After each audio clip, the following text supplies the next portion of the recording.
Welcome to today's episode of TheSquare. I'm Brandon Carmichael, and I'm joined today by Sam Flores, who is both an architect, the director of Hugo, and dare I say, a good friend. We've been on many a project together over the last, well, we don't need to say how many years. Yeah. A certain amount of We years. need other people to do the math for us. But today we're going to talk a little bit about what Hugo is as a design research group, what some of the things that they're doing, but also what led up to it. So just start me off with a glimpse of Sam, at the time, Sam Sanders, the kid, and growing up. Like, what was life like? The good old days. Yeah. I mean, life was pretty normal. I grew up in a really, really small town here in Texas. Yeah. You can hear my twang every once in a while.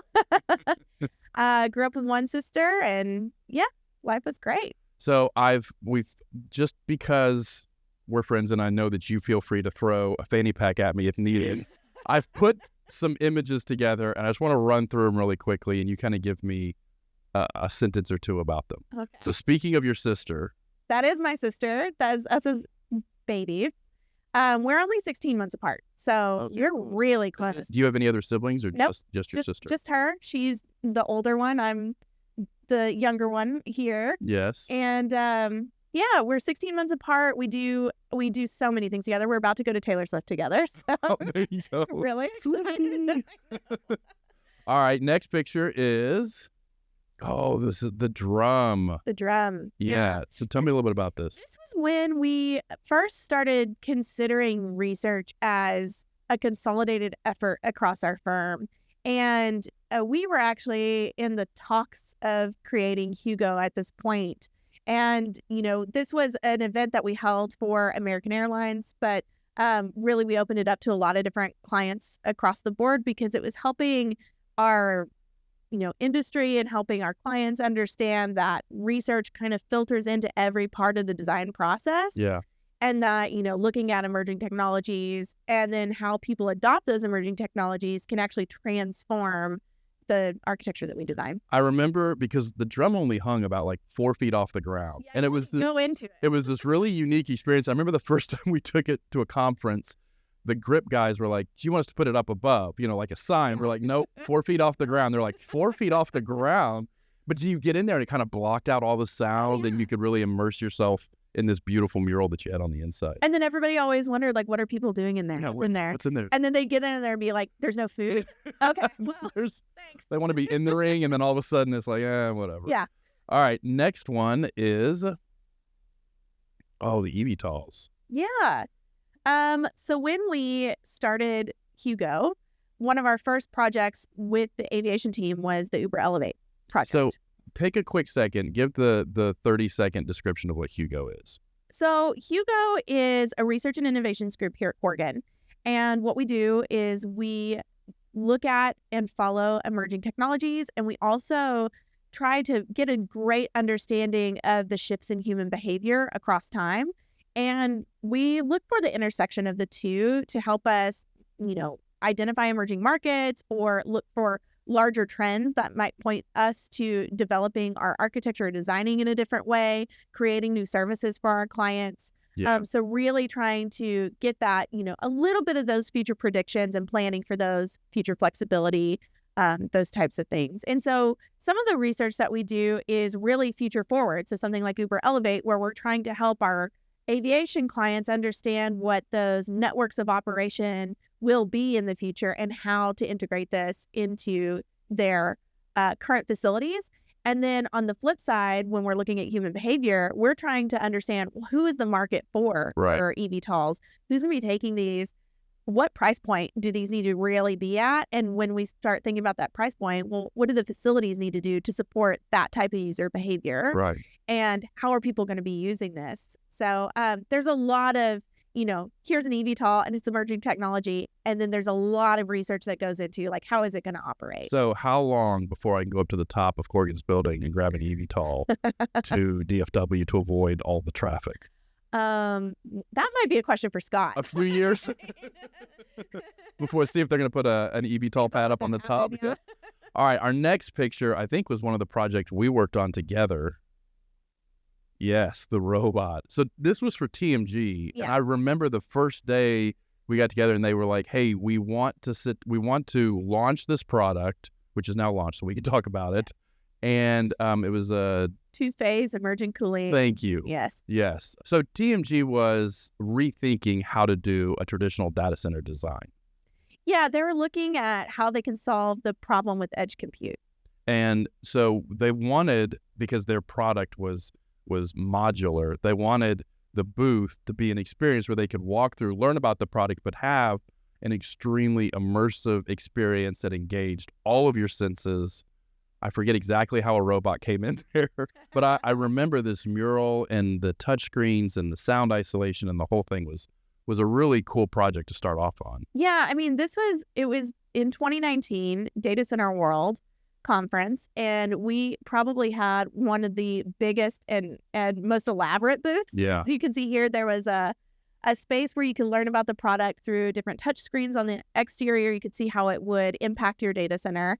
There was a mock-up, which you can't really see, but behind this wall here, where you could sit and like actually act like you're operating the data center. And then when you walk into the black box, that's where we had created, created different temperature, different lighting, different smells. Yeah. And do you remember building that water profile? And all of us were smelling it. I was like, this isn't water. I think they call it nose drunk, right? Where you just can't smell anything anymore. Yeah, that was also, I think, one of the first things that we did that really led to Media Lab doing a lot more immersive design in concert with Hugo, which was really cool. All right, our next image is, it's ironic. It's ironic that today, May 4th, so to all my fellow Star Wars people out there, May the 4th be with you. But May 4th is also celebratory for you for a reason.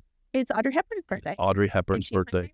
And that was I remember when we were in China and I first met you and we were working on I guess it was the Shanghai project. That was one of the first things you talked about was how much you liked Audrey Hepburn. I do. I love her. She was such a good philanthropist and such an incredible actress and so driven. Yeah. And she was so humble. Never thought she was good enough. If you ever want to think about your life, read an Audrey Hepburn book, learn a little bit about her because she has such an incredible, she was born and grew up in Hungary and then her acting career came out of the war, World War II. And she just has such an incredible life and she was always giving back to her community and giving back to the world and just such a great person. And she's someone I want to grow up to be. There you go. For favorite Audrey Hepburn movie? Oh, Breakfast at Tiffany's. I would go with Charade. I would. It was my first Audrey. I love Charade. Yeah. But Breakfast at Tiffany's is just so iconic. It's iconically her. And there's just so many great, quotes from that movie. And I know it's cliche for a girl to like Breakfast at Tiffany's. But you're leaning right into it. Yeah. All right, our next image is The Future Ain't What It Used to Be, Yogi Berra. Yeah. Yogi Berra is actually one of my dad's favorite baseball players. He's named after Mickey Mantle. So there you go. Mickey Mantle is his favorite, but Yogi Berra is probably his next. Yeah. So my dad was always number 8 for Yogi Berra. And, I think I posted this on my Instagram when Yogi Berra died, but it's because he has so many fun quotes that always just leave you like, what does he mean by that? And this one, the future ain't what it used to be. I just love that for myself because, I'm always trying to think into the future and always remembering that like the way that people used to think about the future before, it's not the same. Right now and I don't mean to go too deep, but right now when we're thinking about the future, we have to think about inclusivity and diversity, and we have to think about those communities that are completely underserved. Whereas, there's a study that back in, I think it was 1960 something, they did a projection of what the office of the future would be in the 2020s. And they got almost everything right except for the women. They didn't put women in the workplace. Oh, you're kidding. Maybe in the 50s when they did the studies, 50s or 60s. But yeah. Huh. And so it's just like, well, yeah, we have to think differently about the future than we used to. Yeah. We have to take a more inclusive look at it. Yeah. All right. Our next image is... So one of the fun parts about being in China was certainly the markets. I love these random pictures. Yeah, these random pictures. I'm pretty sure this was actually one that John Higgs bought that helmet. That was his helmet. Yeah. For y'all's mopeds. Because we were there for so long that it made sense for us to buy mopeds It made to be able to get around. Yeah. So long, meaning if it took more than a week, we were buying mopeds. But I carried the Apple monitor like on the moped. I remember carrying Luke Boney with a backpack full of gear. This is about you. I know this is about you, and it was probably right after this one. But I do like how, there was, particularly on that project, there was such an emphasis on a cultural immersion, like, that airport not being something that was an American design. It was a purely Chinese design, and there was a lot of partnerships that went into that, and then really immersing as designers in the culture and whatnot, and letting those come through in the design. Well, and this was one of those projects, even just building off of what I just said about the Yogi Berra picture, one of those projects where we really had to think differently about how we were designing, because we were designing for a population and a culture that we really hadn't truly designed for. And it led to us doing an immense amount of research and looking into human behaviors in a totally different way. And it was really this project that started leading me down that path of, we should implement this across the firm. This type of human behavior research should really be something that we do here. And yeah, it was so long ago. I mean, it was a fun time. Yeah, it was. There were some really long nights, because we would be wrapping up dinner and would come back, and everybody in the U.S. would be gearing up for whatever they were doing that day. So we inevitably would be going late into the night because we were doing meetings with everybody here. All right, next picture will probably not be nearly as fun. Oh, the theaters. Tell me about the theaters. Yeah. Yeah. So I mentioned I come from a really small town in Texas called Borger. It's up north of Amarillo. And it's funny because it's got a population of about 15,000, 16,000 maybe. And it's one of those towns where you just know everybody. Everybody knows you. They know everything that you do. It's one of those towns. Yeah. And we somehow have not one, but two Corgan theaters. Corgan designed theaters. So this is one of them. This is the Rex Theater, which I think is either a retail store or a health food store at this point. Yeah. But it used to be. But the building is still there. The building's still there. It still looks like this. It just doesn't have the sign. And when I was young, it was a retail store. So it was always really fun to go up to where they used to have seats. In the balcony area is where all the kids' stuff was. And we'd go up there and play. And, it's such a cool building. And then the other one was the Morley. The Morley. Yeah. Right. The Morley's the other theater. Yep, this is it. This is the Morley. So this is the other theater that we have in... It's a different look. It's a different design, for sure. A little bit, yeah. I love it. This one's still a theater in Borger. We still go there to watch movies, and they've built it out quite a bit now. They have multiple showing rooms. But it's incredible that we had two Corgan buildings. I can't believe. I love this. It looks like there's a Cary Grant movie playing and a Shirley Temple movie playing. I can't tell which one it is. I'm sure we could find it. I don't remember when this was built exactly, but I do think if folklore from Borger is correct. So Jack Corgan had to fly in to Borger to design and talk to people in Borger about the theaters. And I think he helped develop our airstrip there. Oh, really? Yeah. So we used to have You were a precursor to Love Field. Yeah. So me working in aviation prior to Hugo was like kismet, I guess. Well, or is that the word? Yeah, it was close enough. Okay. So that's a good lead up to our last picture, which was a little bit of a foretelling, because this is you at 5? Yeah. In front of a Corgan Associates building? Yeah. And I think that's the Plumwood office. Yeah. That when we were working on DFW Airport, we, as in not me, because I was only 5 and Corgan does not support child labor. I'm pretty sure John Higgs, our boss, was working on that project. Funny story, if you really want to know, when I was, I think, 9, they did an animation for DFW. Mm-hmm. And that was my first introduction to like architecture and animations. Yeah. And I thought, this is what I want to do. And I told John Higgs that, and he was like, yeah, I created that. He worked on that. So, but I have to, why in front of the Corgan building? So the man in the middle is my uncle, and Okay. he That's used D. to, yep, I got D it. Swope. Okay. He used to work here. He was a principal here on the aviation team for several years. He's now retired and living his best life. He's probably in Egypt right now. He travels a ton. Yes, he does. Yeah, that's what aviation will get, that little bug in you, and And you. you travel everywhere. So let's dive in a little bit, because you started as an architect. I vividly remember you studying for those tests while we were in China working on the Shanghai project. And you were a designer in the aviation sector, but then you end up leading Hugo with the research side of things. What was that transition like? What led to that? Yeah, so you're right. I started off as an architect. I've been with Corgan for, I won't name how many years. Several years. And I did about 6 years on the aviation team, and 3 of those I was a licensed architect. It just took me a little while to get into the tests, but working on the aviation team, as I mentioned before, really opened me up to looking at different communities and learning more about them and learning how we all do things differently. I've always been kind of a people watcher and just fascinated by what people do. And, there was a point in time I was in San Francisco. It's so weird. I was reading this book. Let me step back. Yeah. I had, through a couple of projects with some aviation clients, I had met a futurist. And she introduced me to this book called Exponential Organizations. And my husband and I started reading that book at the same time.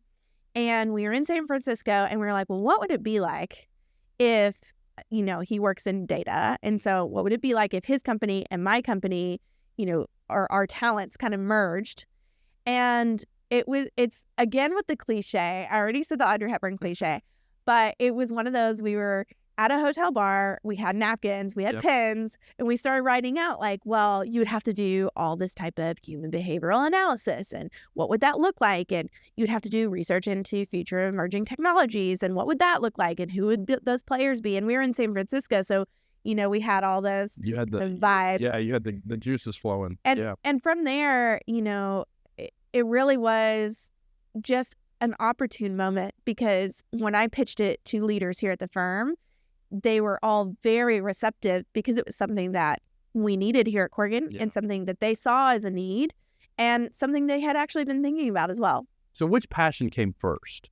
Is it the architecture and the design that led to the research, or do you feel like you've always kind of had that bug for understanding the why behind things? I have always had the why.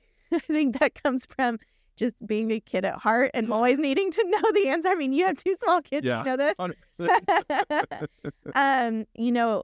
Originally when I was going to college, I wanted to be an artist, and specifically because I got so interested in drawing and painting people. Mm-hmm. And my parents told me that maybe I should go into a more lucrative career. That was a really nice way of putting that. So I chose architecture with, an art history minor and French minor and all those things. Because I was interested in other cultures. I was interested in people, but I was also very interested in buildings, and the design of them. And I feel like all of those interests kind of congealed and became who I am. Who you are today. Was there, besides Audrey Hepburn, was there anybody that you looked to growing up that really kind of inspired you? To be an architect? Mm-hmm.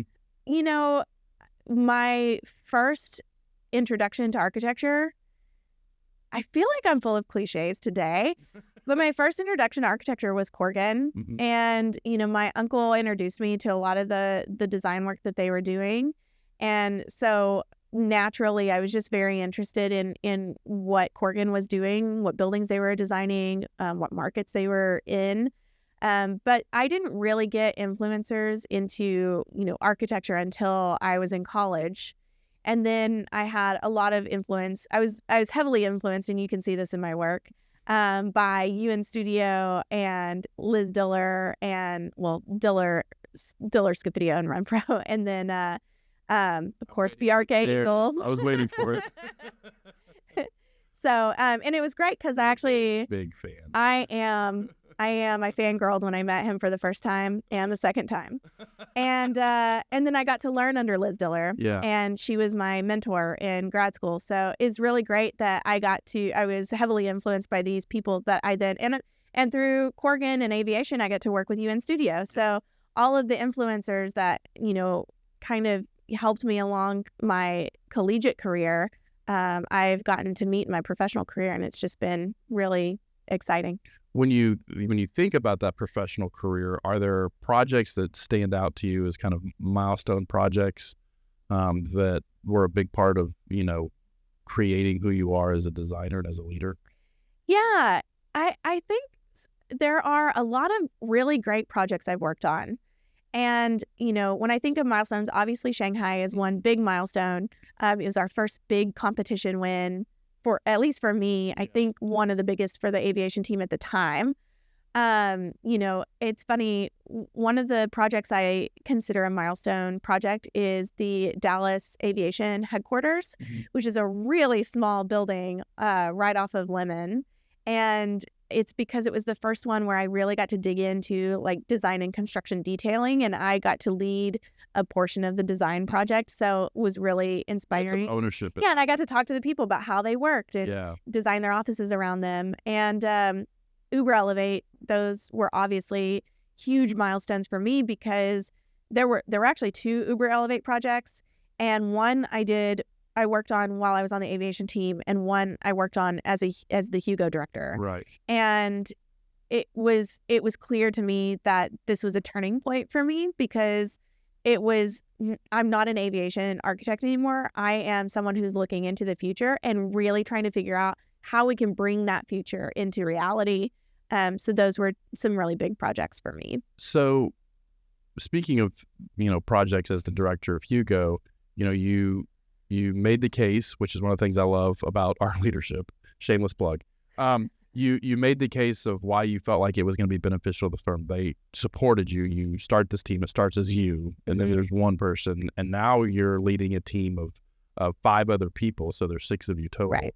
What is inevitably, there has to be a fair amount of collaboration. I know that you each kind of have your talents that you bring to the team. How does the collaboration work when it's something that is in design and there has to be creativity, but it has to be backed with data? How does all of that work? Yeah, I really liken us to, and I'm saying this humbly, the Avengers, because we each have our own areas of expertise and our own talents and things that we're really good at. But sometimes we also have areas that we're just not great at. Yeah. And our team has been really great at understanding what those areas are and leveraging the talents of the others. Yeah. And I think that's incredibly important, for one, for such a small team, and for two, for, very transparent collaboration. Yeah. And so when we're working on projects that need that maybe there's, a lit review, or maybe there's user observation that we have to do, or maybe there's technical equipment where we're, retina scanning and doing light, air quality, smell sensors. We each have our expertises in those areas. Throw in, looking at big data sets and doing large surveys across large swaths of the population and trying to find insights from there.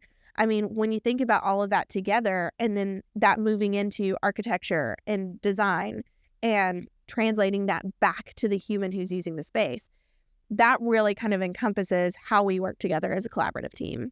What happens when you hit those dry spells where you're against a problem that you just can't figure out, or there's, you're just staring at a blank page? How do you get past it? Really? Yeah. Go outside, take a walk, talk about something other than work. Let the back of the brain work on it. Yes, it literally helps. I mean, our team will often, if we're working on a problem and we're kind of running in circles, we will stop, we will go to a different location. And sometimes that just is what opens it up. Yeah. Or on the other hand, our team is really good at rambling. I can't begin to imagine. And sometimes it takes that person, it takes a little bit of that runway to get to the point to where everybody else gets that aha light bulb. And so, we are really, really good at letting people kind of help each other figure out different problems, cut each other off respectfully, and ramble. And I think all of those things sometimes are seen as deficiencies in project work when we're thinking about constantly productivity. But sometimes the stopping and thinking, stopping and reading a book, going outside and hearing the birds, all of those things really help. So is there anything like a setback or a rejection or something that stands out in your career that ultimately, had a big role in shaping it? I mean, yeah. It's not something I typically talk about, but there was a Starchitect firm that I was applying to at the same time I applied to Corgan to start professionally. Yeah. And they had so many rounds of interviews, and Corgan basically said, like, hey, we're ready. Yeah, we really want you. And I remember saying no to that firm and coming to Corgan. And there was a time where I was like, is this the best decision? And I look back on that and I think 100% I chose the right path, because I had friends that went to that firm and they didn't last a year because the politicking and the stepping on each other, and, you never can make it without cutting someone else off, not respectfully. And I think that that's just indicative of how different architecture firms can be. And I think had I not come to Corgan and had the type of support and advocacy that I've had here, I wouldn't be in the position I am today. And I love my job. Yeah. I mean, I can't think of another job that I would do better or that I would want to do differently. Yeah. So all right, so let's go a completely different route. Now that we've had our Corgan commercial moment, which was completely unintentional, if you were to do something completely out of architecture, like you were to do something totally different, and it can't be Audrey Hepburn's assistant, what would you do? So it's random. I think so. For maybe people that don't know me, I recently had a baby. Yes. And I think pre-baby, my job would have had something to do with worldwide travel, probably philanthropy, and I still think I'd be interested in those things. But right now, I think I'm much more interested in low-stress activities. And I have As any mother would be. I have this. I also have become so much more environmentally minded after being a mom. I don't know. It's just like that flip switched, and I compost now and I recycle in a different way. And I volunteer at different, areas across Dallas. And so I think, at this point, if I were to say what my career would be, it would be growing vegetables on my land. And owning a restaurant where I served those vegetables. That's awesome. Maybe some chickens. I don't know if I could actually. No goats. I just don't think I could. I think they would be my pets after a while. I just don't think. Yeah. And then also growing flowers and selling those. Yeah. So very stress-free life. We will put a picture of Ellie up because she's too cute not to show. She is adorable. She's the cutest baby ever. So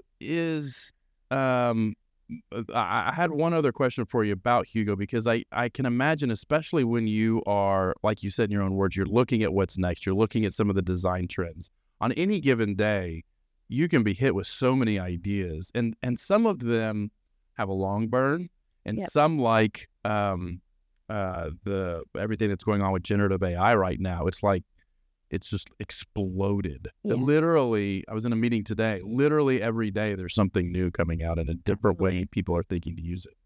How do you distill them down and make sense of them? That's a great question. How does anyone?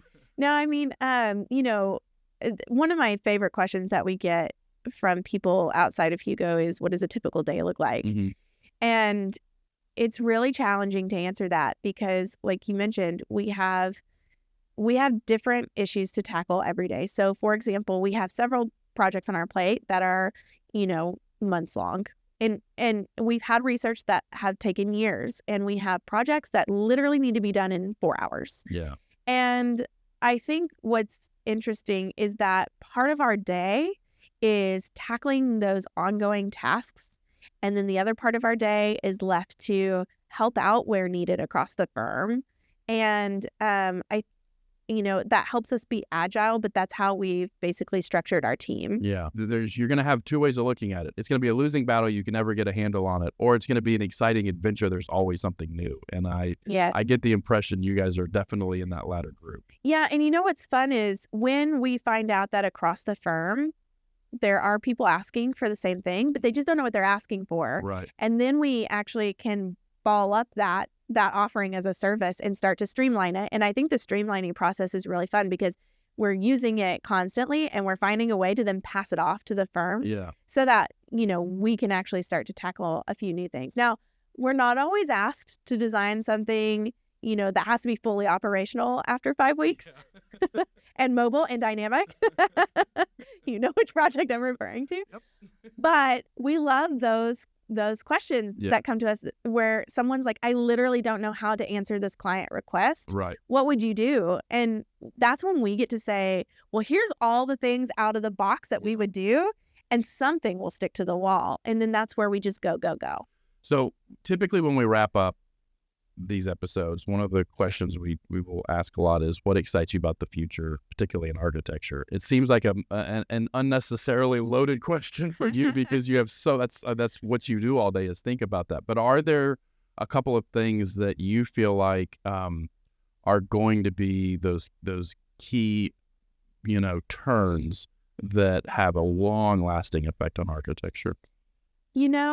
Yes, there are some things that really excite me. I think I'm at the point right now where, coming back to people watching and user behavior is adoption. Mm-hmm. There are so many great things that we can do for our world, for the country, for the people that live in it, but we can't do it if people don't accept it. Mm.